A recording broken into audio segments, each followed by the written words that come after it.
We've been kicking around the idea of doing a classical music DLC for a while. I think even back in Rocksmith 1, but there was never the right time or the format or just a plan in place. We tempo mapped a Bach invention about 2 years ago, and there was never an appropriate time. We just kind of got going with Rocksmith 2014, but the idea stuck around and people kept wanting to do it. This is the first time we've really owned the entire process, and it's very exciting.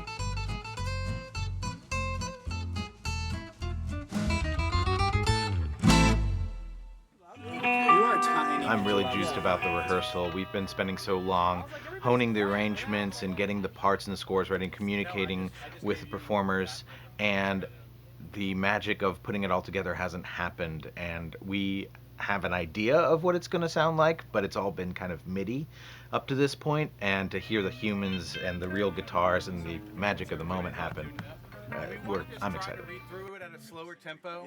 What's your name? Kevin.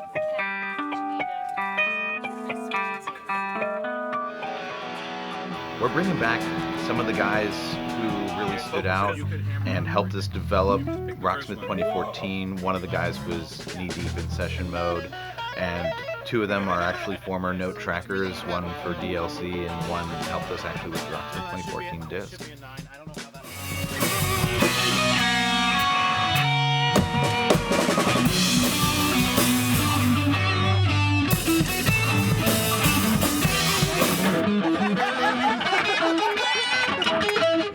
We brought these guys back because they are tremendously talented, and we wanted an opportunity to work with them again.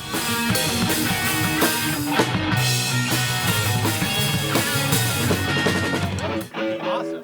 Let's start at J.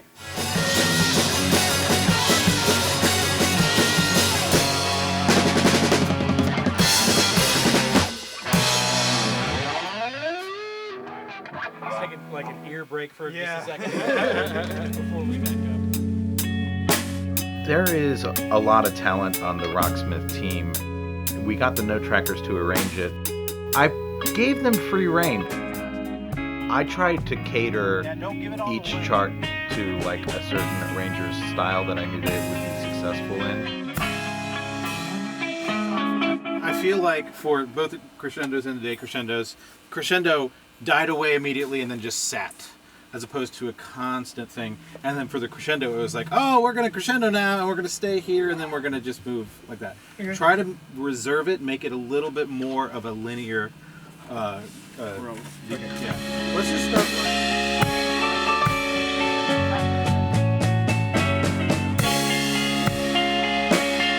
And then after a day of working on arrangements, I checked in with them and saw the direction it was going, and if it was too far one way, I'd steer it, or I'd say, oh, that's great, we'll just keep going.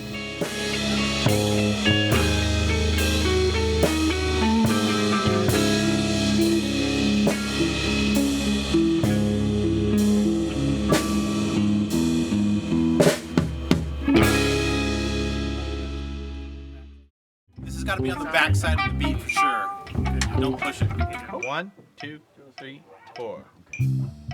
Part of being a great musician is knowing lots of different types of music and being able to play in lots of different styles. And hopefully we've covered a lot of different ground with this DLC pack stylistically. The triplet thing, can you actually not make the triplets short? I think it'll be easier to play them as triplets if they're long. Okay. Okay. Yes, absolutely. Keep this at piano. Okay. Yeah. I'd say keep the whole thing at Keep the piano. whole thing at piano? Alright. Way better. Yeah, Yeah. way better. That whole thing just needs to stay piano.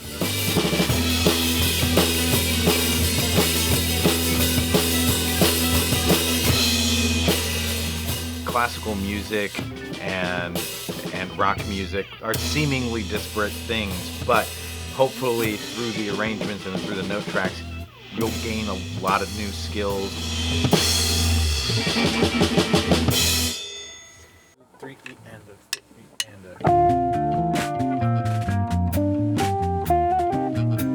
I like all that stuff. Do that again. 1, step, just those 3 measures.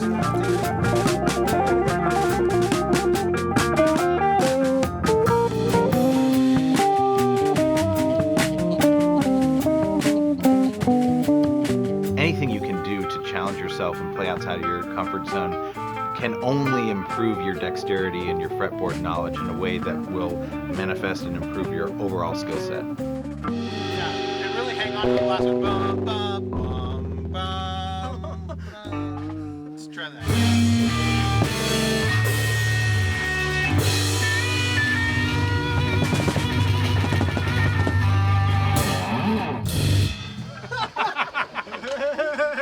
That seems like 100 times better. Are you guys into that? Do you like that direction of it? Yeah, I like.